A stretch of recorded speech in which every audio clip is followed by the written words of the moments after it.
On a cold November night in 1975, a ship once hailed as the largest freighter on the lakes vanished into the dark waters of Lake Superior without a single distress call. I got seas going right across my deck here now. She was the Edmund Fitzgerald, the most celebrated and one of the safest freighters of her time. Strong, state-of-the-art, and commanded by one of the most experienced captains on the lakes. Yet in one violent storm, she and her 29-man crew disappeared without a trace.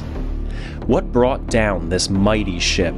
Was it rogue waves, a hidden reef, or something deep within the Fitzgerald herself? We're talking with experts, we're working with advanced models, and we're traveling almost to the wreck site to tell this story correctly and fully. This is the wreck of the Edmund Fitzgerald on Part-Time Explorer.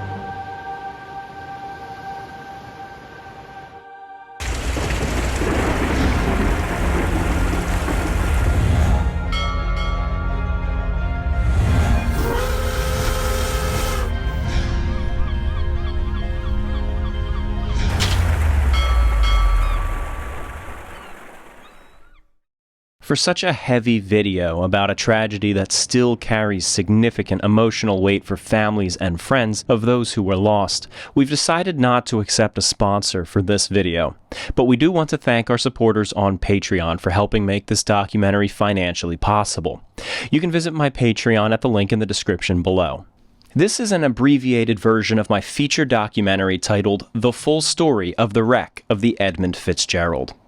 At nearly 2 hours long, it takes the time to go into better detail and provide additional context, so many things will make more sense than in this cursory telling. The wreck of the Edmund Fitzgerald has haunted the Great Lakes for half a century. In the 50 years since she was lost, countless theories have been suggested as to why she went down, but none can be proven. No matter how heated the debates, we simply don't know how this behemoth vanished. The Great Lakes are inland seas, vast stretches of fresh water where storms rise with the fury of oceans. Waves here break with the same power as those on the Atlantic or the Pacific, and those who sail them know that November brings the most violent tempests of all. The lakes are a highway of industry, transporting goods and raw material long distances between factory ports in the United States and Canada. In the 1950s, the Northwestern Mutual Life Insurance Company of Milwaukee, Wisconsin was diversifying its investments and expanded into shipping iron ore on the Great Lakes. They contracted with the Great Lakes Engineering Works to build them a freighter. With the St. Lawrence Seaway soon to open, they specifically requested that this freighter would be the biggest ship possible.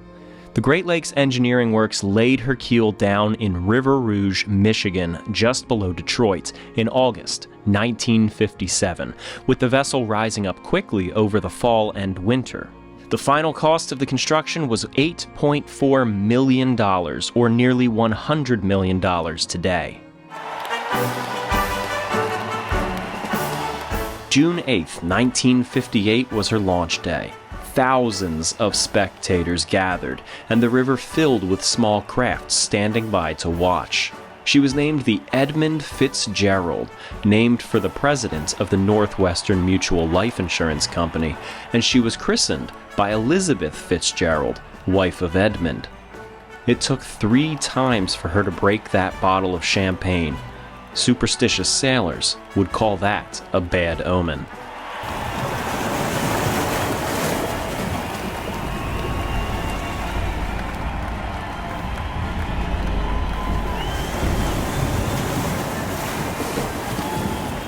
The ship splashed down into the water with a massive wave, bigger than expected, splashing the crowd and collapsing one of the grandstands.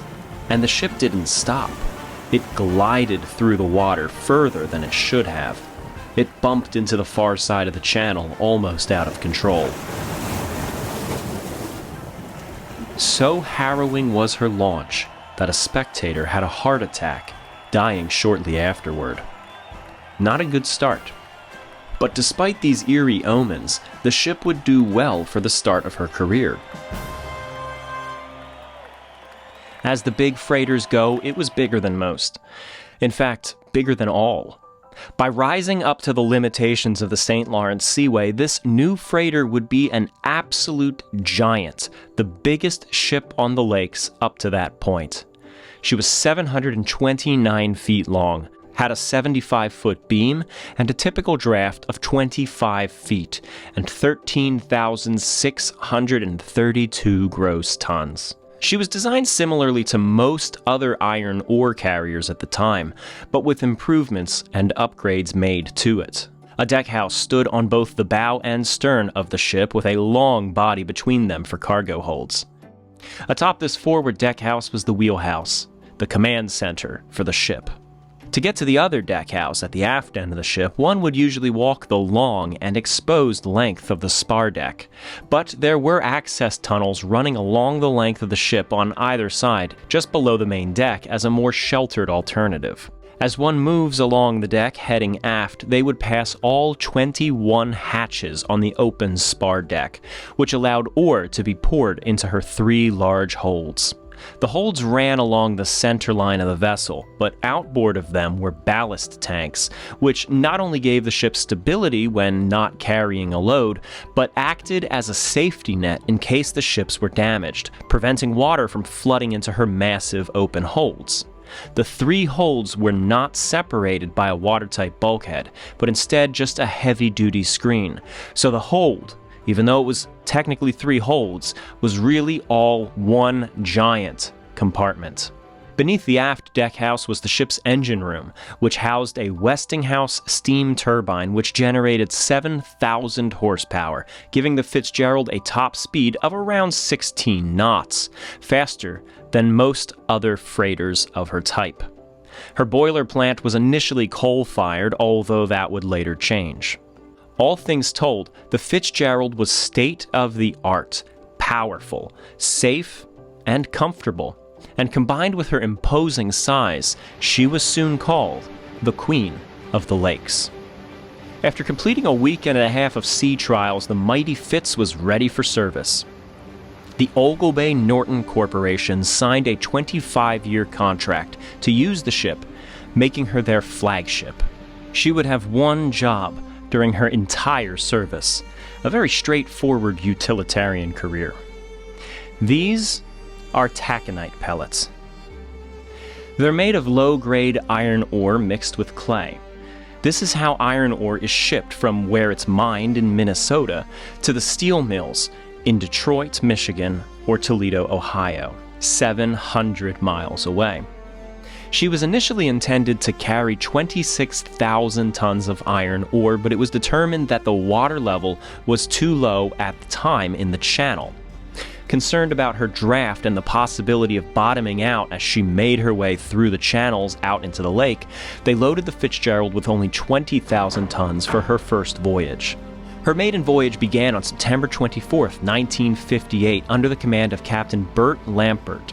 When she passed through the Soo Locks again, heading back with her cargo on her maiden voyage, she set the record for the heaviest cargo carried through by one ship up to that point.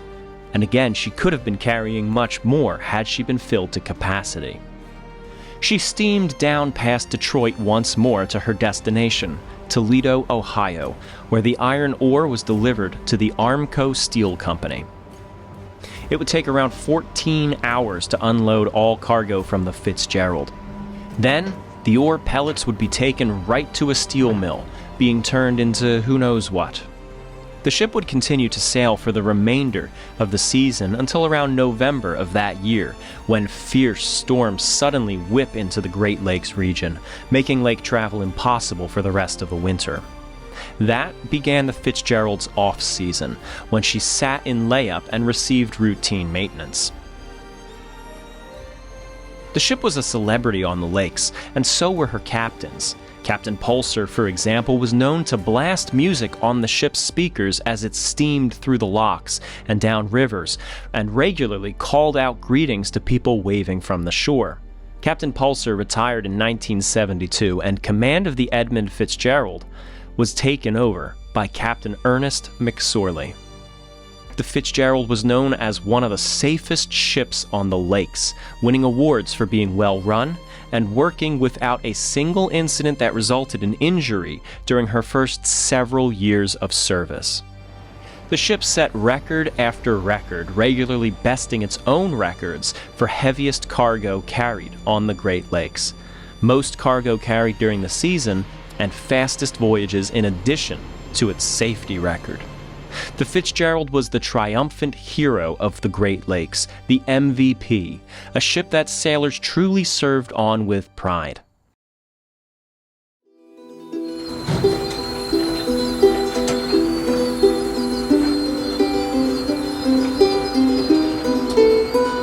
October 31st, 1975. An inspection of the spar deck was made on the Edmund Fitzgerald as it laid over in Toledo, Ohio, in order to best assess what repair work would need to be done over her winter layup that year.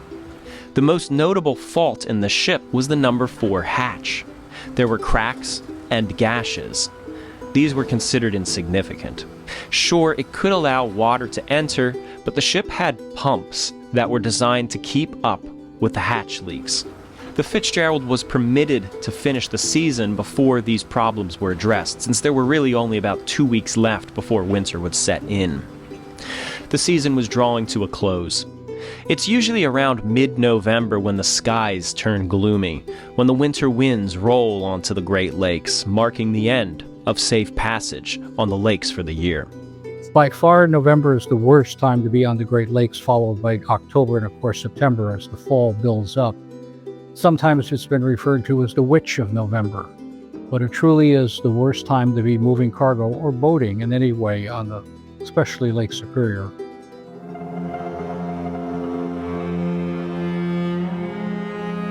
Another voyage and a half later, the Edmund Fitzgerald was docked at the Burlington Northern Railroad Dock number 1. This dock right here, still standing today. She frequently came along massive ore docks like these, where she was loaded with taconite pellets. Billions of these pellets were hauled from the mines down to the lake and brought out onto these ore docks by train. The Fitzgerald would position itself alongside the dock, and chutes would lower down over each of the open hatchways. Iron ore was loaded into the ship as usual, 26,116 tons of it. It was a heavy load, but not a record breaker. This was likely to be the Fitzgerald's final voyage of the season. Storms were brewing to the south, making their way north. The Fitzgerald would travel down to Detroit, drop off the cargo, and begin her winter layover in Toledo. The weather on Lake Superior was beautiful on November 9th, but 700 miles away, a fierce storm was brewing. The storm formed in central Kansas on 9 November 1975 and rapidly began to move to the northeast. At the moment that the Edmund Fitzgerald was planning to leave port, the storm was still in the Midwest, and it was forecast to move up north and take a path that was east of Lake Superior. She was over central Lake Superior the following day, packing some really ferocious winds. Some of the winds on the open lake were clocked at over 90 miles an hour. But it was a vicious time on the lake. Some of the waves reported in excess of 40 feet. So it truly was a bad storm. This storm now brewing in Kansas was projected to miss Lake Superior, but the weather agency was terribly wrong. The storms that generate out of the southwest are really the nastiest ones. Every time that there's been a big storm in the lake, that's where it came from.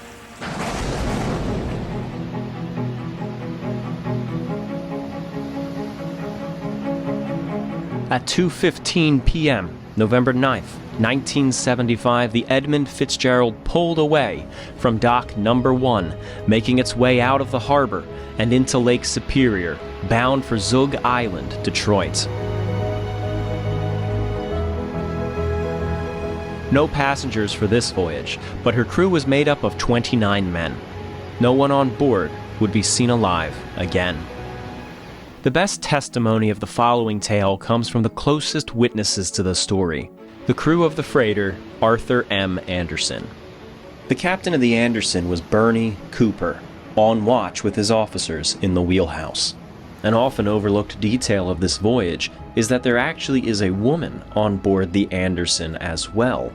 The chief engineer's wife was making a trip, and she spent about 6 hours with a life jacket on in the hallway because the seas were so big.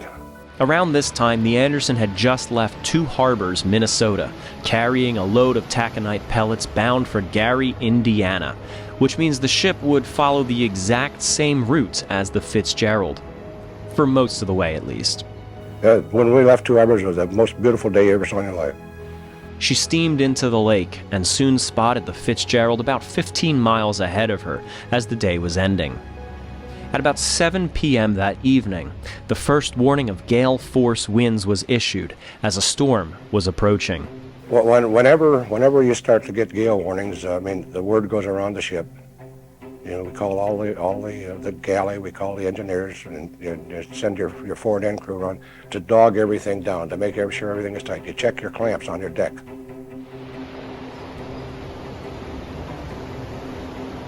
Captain Cooper of the Arthur M. Anderson got on his radio and called the Edmund Fitzgerald to establish contact and discuss these weather warnings. Throughout the night, the weather deteriorated. Winds intensified to 52 knots, officially storm force winds, and wave heights were reaching 10 feet, nearly cresting over the Fitzgerald's decks. There must have been a concern among the crews. The Fitzgerald picked up speed and began pulling away from the Anderson, hoping to stay ahead of the weather. The Anderson was only able to keep pace by cutting corners off of their course, but she was still falling behind. The waves pounded the two ships, steaming forward in the darkness.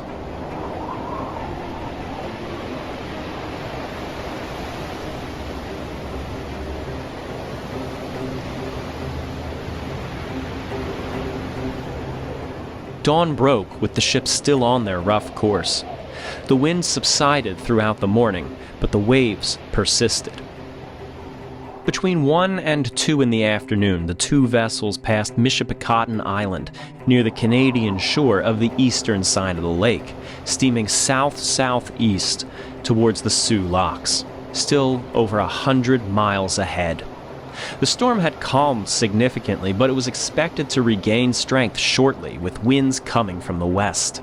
Before the ships would reach the Sioux Locks, they'd enter a more sheltered part of the lake called Whitefish Bay, defined by a large peninsula jutting into Lake Superior called Whitefish Point. If the ships could at least round Whitefish Point Peninsula into the shelter of the bay, they'd be able to bunker down and weather the storm. They just had 90 miles to go. Captain Cooper once more called the Fitzgerald on the radio and spoke with Captain McSorley. It was then that McSorley gave the first indication that something might be amiss. He said that the Fitzgerald was rolling some. The Edmund Fitzgerald wasn't usually much of a roller. The Fitz was about 9 miles ahead at this point, with Anderson's crew keeping her within sight. As 3 p.m. approached, the storms did, too. Winds increased from 5 knots to 45 knots, or over 50 miles per hour. The seas became choppier, and snow squalls ripped through the area. Visibility diminished, and the Fitzgerald faded away from the view of the Anderson. As the visibility dropped, the two ships depended entirely on radar for navigation. With Michipicoten Island behind them, another island lay ahead, Caribou Island, with its deadly 6-fathom shoal to its north. Cooper was concerned for the Fitzgerald, which could easily ground and wreck on that shoal. It was then, as Cooper was worrying, at 3:30 p.m. that he received a call from McSorley. Well, he called me up. That was 3:10 in the afternoon. And he said, I've got a little problem. He said, my fence rail is down. He said, I've got 2 vents missing, and I've taken a starboard list. Cooper confirmed that and asked if the Fitzgerald had his pumps running, pumping water out of the ship. McSorley responded that yes, he does. he has both running. But water is coming in as fast as they can pump it out. I don't care what anybody says. At 3:10 in the afternoon, she had either bottomed out or had a stress fracture of the hull. It's the only two possibilities I have. She was sinking from that time on, Tom. The Fitzgerald was damaged and begun limping. The rolling that McSorley mentioned earlier no doubt increased with this new damage. The greater question posed by this call is, what exactly caused this damage? The fence rail down especially would not have been caused by a wave. Some believe that some sort of floating heavy object adrift on the lake may have crashed across the Fitzgerald's decks. Or did something happen with that treacherous shoal that they were passing by, that Cooper was worried about? But the ship limped on. The damage still seemed to be routine, and the crew of the Anderson did not believe that there was any need for extra worry. Nor did the Fitzgerald put out a call for help. All was still mostly normal as the ships continued navigating on their instruments. Still, the vessels were making good progress, even as the winds and the seas were picking up. The winds were behind them, after all, essentially giving them a tailwind. Waves crashed over the deck of the Anderson, no doubt over the Fitzgerald as well. Every wave that they struck reverberated a loud thud from stem to stern. And then the storm grew more fierce. The U.S. Coast Guard issued an urgent warning to all ships on the lake. Get out. Get to safe anchorage immediately. The Soo locks were now closed, and any large freighters in the area were now making a beeline straight for the shelter of Whitefish Point. That was the safe haven that the Fitzgerald and the Anderson were racing towards, watching their radars as they made their way closer, with the Fitzgerald leading the Anderson now by 17 miles.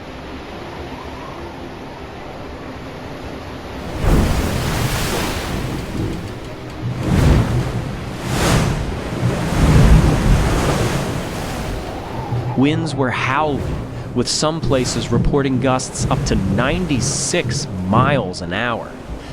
As the ship sinks lower into the water, settling by the starboard bow, the waves are able to pound higher and harder against the ship, smashing into the forward deckhouse and breaking windows. Her crew accommodations flood, disabling the ship's radar. The ship was now steaming completely blind, with snow squalls and foaming seas in her way. There was one more hope for guiding the ship into Whitefish. This is the Lighthouse at Whitefish Point. A radio beacon is also present here at Whitefish, acting as a sort of lighthouse on the radio waves, too. As the Fitzgerald fell blind, her crew desperately looked for both the lighthouse light and searched for the radio beacon on their signals, but neither were showing up. It turns out the station's power was down due to the high winds. That was it. Fitzgerald had no guidance whatsoever. They did the last thing possible. Captain McSorley called up the Anderson. He said, "Anderson, this is the Fitzgerald. I have lost both radars. Can you provide me with radar plots till I reach Whitefish Bay?" The Arthur M. Anderson would now be watching the Fitzgerald on their own radar systems and guiding the ship remotely through the radio. They looked at their radar and plotted their two positions. The Anderson was now 7.5 miles south of the northern point of Caribou Island. The Fitzgerald was 15 miles ahead of them, slowing down. The sun set at 5:12, and with that, the Fitzgerald received a call. It was the Swedish ship Avafors following up on their previous communications. McSorley told the Avafors that this was the worst sea he had ever experienced. What was crashing over the Fitzgerald was known as green water. There's white water, which is foam and sea spray, where waves splash up onto the deck. Green water means that the decks are actually submerging under the rolling waves. The waves moving over the deck have actual mass. The stress on her hull must have been unbelievably great. The Anderson was experiencing the same conditions. They were in this together. both battling the worst conditions imaginable. 15 miles apart, different shipping lines, but brothers in arms. The Anderson once more fixed the Fitzgerald's position on their radar and radioed it to them. The Fitzgerald had less than 35 miles to go before she reached safe harbor. She was making it. 6 p.m., and the storm had increased violently. 25-foot waves crashed over the Anderson, smashing into her deckhouse, stretching and flexing the ship. At times, I had as much as 12 feet on my deck at times. And I know my hatch crane was completely buried a few times. Around 6:30, a massive shudder bound through the Anderson. A 35 to 40-foot wave plowed into the ship's stern, the biggest wave Captain Cooper had ever seen. It smashed over the ship, seemingly completely submerging her after deckhouse, damaging both lifeboats and rolling forward toward her bow. It slammed into the forward deckhouse, briefly putting the whole bow underwater. A moment later, a second wave of just the same height slammed into the Anderson once more, shuddering the vessel violently, putting her underwater until she surfaced again. Those two seas were the biggest that we ever had going down there. And they happened about 6:30 in the evening. And I just wonder if those two seas didn't catch up with the Fitzgerald. Without survivors to have given their side of the story, there's no way to know what happened for sure. And there is simply not enough evidence that we know of to put this matter to bed. However, historian Frederick Stonehouse's new book, published for the 50th anniversary of the wreck, leans towards the following timeline. 7 p.m., waves crashed and winds howled. The Anderson watched the Fitzgerald on radar, reporting her to be about 15 miles from shore. Another hour or an hour and a half, and she'd be rounding Whitefish Point for shelter, where several other ships had just anchored to wait out the storm. Captain Cooper was out of the wheelhouse when Anderson's first mate, a man named Morgan Clark, noticed another ping on the radar, another vessel about 9 miles ahead of the Fitzgerald and closing. Clark called the Fitzgerald to let him know about this other vessel. Before signing off, Clark questioned McSorley. "Oh, by the way, how are you making out with your problem?" "We are holding our own, going along like an old shoe," McSorley replied. That was at 7:10. That was the last transmission we had from them. They checked the radar once more, and the Fitzgerald was about 10 miles ahead of them. Each wave piled on top, driving the bow down further. The hatch covers were only designed to bear the weight of 4 feet of water on top of them. Seas may have piled a dozen or more feet on top, causing the forward 2 hatches to completely give way. Now, her massive cargo hold, with no watertight subdivisions, is open to the sea. With this, the Edmund Fitzgerald is doomed. The seas, combined with 26,000 tons of iron ore, are too heavy for her as she rides over the waves, taking additional waves under her.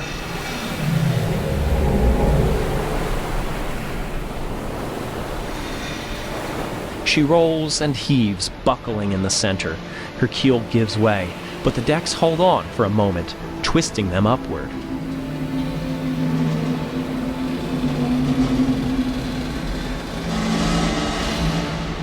The bow, flooded, begins to drop as the stern breaks free, twisting and shearing.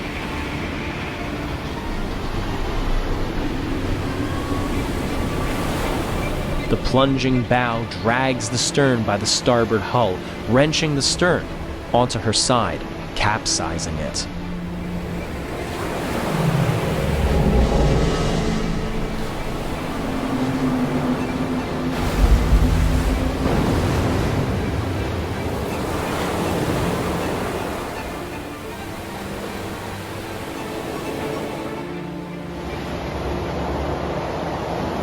The stern floats free for a moment, upside down and dumping her cargo out.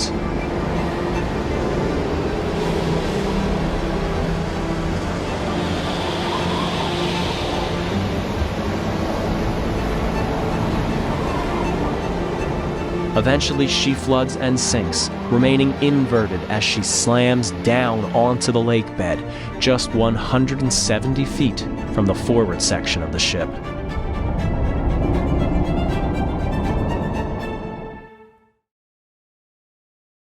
The snow had let up, and visibility was returning. In the darkness, Anderson's crew watched ahead to get their visual bearings, spotting a few lights in the distance. As Anderson's crew oriented themselves, they determined that the lights that they saw were at Whitefish. They were shore lights. Then a real sense of concern set in. If they were looking at Whitefish, they should be able to see the Fitzgerald somewhere in between. Why can't they? Captain Cooper suggested that Fitzgerald may have lost power and told the men to watch out for a silhouette, but they saw none. The radar was becoming unclear at that point, with them receiving a lot of interference from the waves cluttering their reception, so they switched over to their other radar. On that radar, where they expected to see the Fitzgerald, was now nothing. The Fitzgerald did not respond to calls. They tried the emergency radio. Nothing. Cooper frantically contacted several other ships in the area, asking if they heard anything of the Fitzgerald or saw anything on their radars. Nothing. She had simply vanished. Captain Cooper called the U.S. Coast Guard stationed in Sault Ste. They were unable to muster anything and couldn't give Cooper's concerns the attention that it truly deserved. Captain Cooper got right back on the radio with the Coast Guard, reiterating his concerns about the safety of the Fitzgerald. This time the Coast Guard listened. This is Group 2, and just for confirmation, sir, he couldn't see any lights pick him up on radar either, is that correct? No, I don't know. I thought we were picking him up on radar when I came up here to the wheelhouse and talked to the mate. The sea return is real bad, but we thought we had the target. The Coast Guard was unprepared. They had small motor lifeboats available, but they would be no match for the storm. With nothing else readily available, the Coast Guard asked the Arthur M. Anderson to go back out and search for the Fitzgerald themselves. Do you think there's any possibility that you could come about and go back there and do any searching? Over.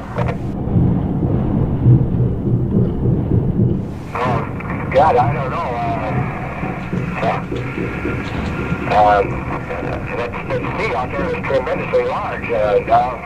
About an hour later, the Coast Guard put out an additional request to expand the search effort, calling on any other civilian freighters sitting in Whitefish Bay to join the Anderson in the search among this raging storm. Missing Edmund Fitzgerald in your area. Request you search an area 15 miles due west, Copper Mines Point, Ontario, and 15 miles north of Cliff Point. Over. There were several ships in Whitefish, sheltering from the rough seas both under the U.S. and Canadian flags when the Coast Guard put out this perilous request, and only one answered the call to join the Anderson, the William Clay Ford of Detroit, Michigan. The Anderson battled the storm once more. Her searchlights scanned the sea, and her men kept watch for any sign of this missing ship. The William Clay Ford followed not far behind her with her own searchlight shining. The night passed and turned into morning, with the Anderson and Ford still battling the seas looking for the Fitzgerald, and the longer it took to find them, the more their hope vanished. Finally, just after 8 a.m. the following day, the Anderson came upon half of one of Edmund Fitzgerald's lifeboats. But it looked like a giant hand had just taken and torn it right in two. The second lifeboat was found at Coppermine Point in Canada by the Ontario Provincial Police. The boats were all empty. There was no sign of the crew, alive or dead, anywhere. A U.S. Navy P-3 Orion had detected a strong magnetic anomaly 17 miles off Whitefish Point, at a place only 1,200 feet from the U.S.-Canadian border on the Canadian side. The U.S. Coast Guard cutter Woodrush surveyed this with a side-scan sonar.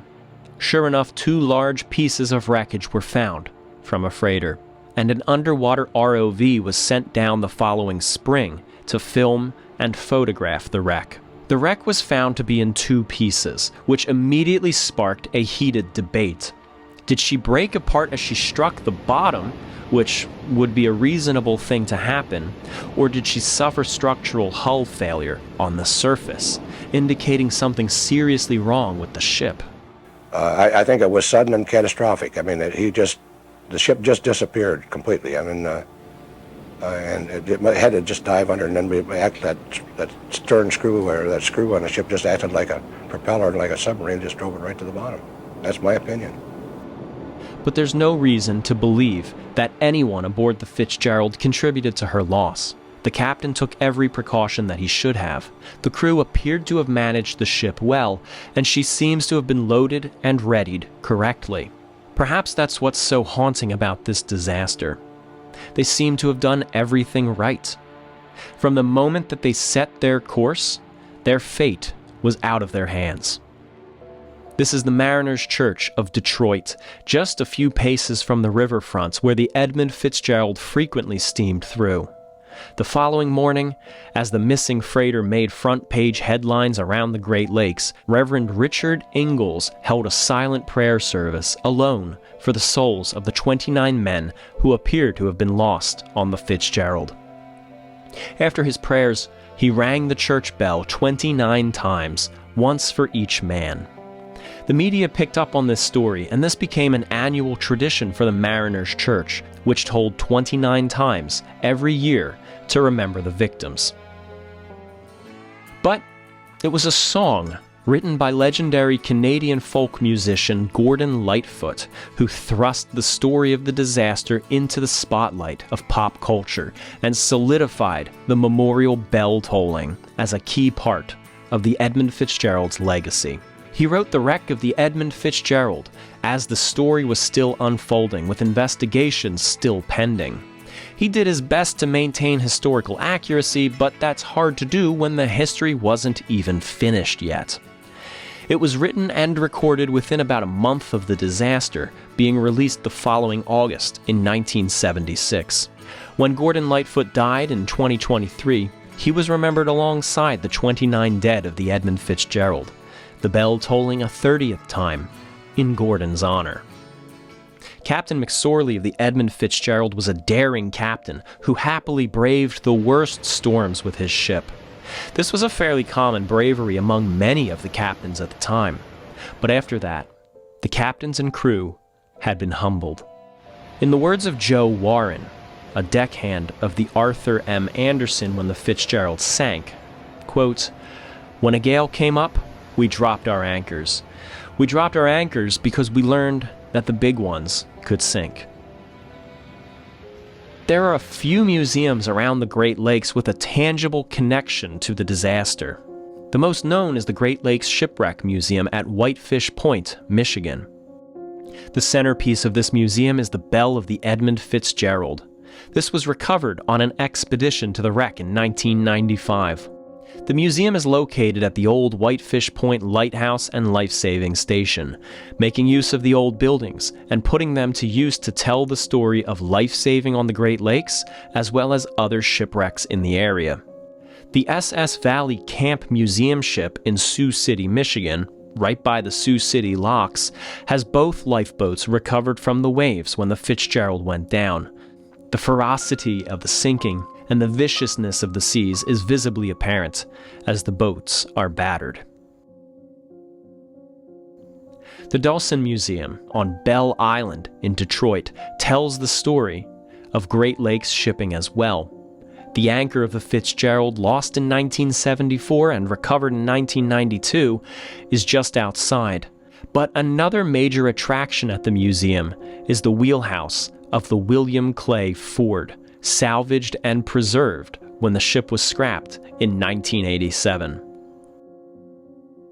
The shepherd of the Fitzgerald, the Arthur M. Anderson, is still around today. She put in over 30 more years of service carrying ore across the lakes before being put into extended layup in 2017. Today, her future remains uncertain.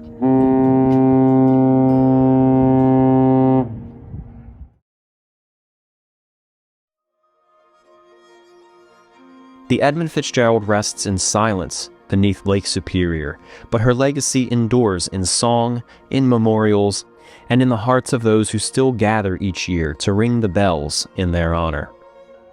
By remembering not only the ship but the men aboard her, we give meaning to their final voyage, ensuring that their story continues to echo across the waters that they once sailed on.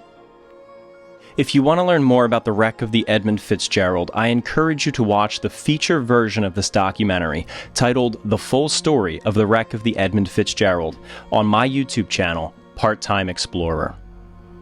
Thank you to the Great Lakes Shipwreck Museum and Society for all their assistance with this documentary, for their warm welcome, their enthusiasm, and their generosity. Thank you to Jerry Tessendorf and his students at Clemson University for sharing their partial digital model of the Edmund Fitzgerald with us. Our team has completed that model for this documentary, and we're returning that finished project back to the university so they may continue their scientific studies. Thank you as well to Frederick Stonehouse for his generosity with his research and reference materials that he accumulated over his long career of studying the Edmund Fitzgerald, which began the night she went down in 1975. I wrote the original book on the Edmund Fitzgerald that came out in 1977, and that book has been updated about 8 or 9 times since then. You can find his book, The Wreck of the Edmund Fitzgerald, the 50th anniversary edition, at the link in the description below.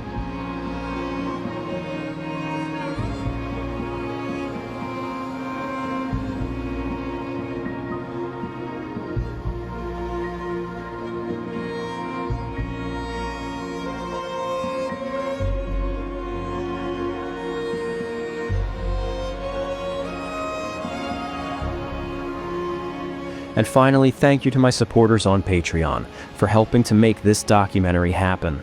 We chose not to accept sponsors on this video, so support on Patreon was especially appreciated. You can find it at the link in the description below. If you enjoyed this video, please like, comment, and subscribe. Thank you especially to Marlo Perez, Kelly Black, Kaiser Wilhelm II, Kaiser Friedrich III, Zach Richards, Donald Anderson, Cody Henricks, Joan Haynes, Sean Kimball, Glenn Biddiscombe, Stephen Schwankert, Gabriel Colomb, RGB, Tara Mullicar, Keith Holland, Rob M., Amos Mayhew, Corey Andrews, Nicholas Masella, Cole Tannick, Sophie Baber, Rob, Oliver Chin-Chen, John Maluski, David Watipka, Tiffany Raridan, Mad Time Media, Nathan Gutierrez, Max Metcalf, David Littlejohn, Sean Sahi Fraser, Nikki Chan 92, Corbin McDonald, Matthew Burns, Goblin of the Salt Plains, Luke Stevens, Gordon Robbins, Aaron Stark, Troy Wentworth, Clarkey, Sam Forker, Busy B, Christopher Rosendale, Road Weary, Kitty Bits, Taniel 38, Kenzo Buick, Brian Reedy, Eden Cleefish, Bless Moles, Coda Yoda 16, Carol Adams, Clay Hobbs, Steve Valley, Gojira Strains, JC Hobbs, High Treason, The Peppermilk, Tristan White, Jason Stray, Chance Hudson, Robert Mayer III, Jordan Page, The Handler, Georgia T., Drew Shelton, Craven Moorhead, Jennifer and Sarah Vaughn, Ben Reese, Kenneth Hendricks, Aaron Prochaska, David Douglas, Alan and Modesta Charlone, Eric Castle, Lottie Katz, Jean Kennedy, Lilia Bean, Bianca Signorini, Greg The Fox Bauer, Jeffrey Gautier, Tim C., Paul Bowman, Hope Harvey, Heidi Geldian, GamerChick42, Jennifer Robinson, and Ezra Noster.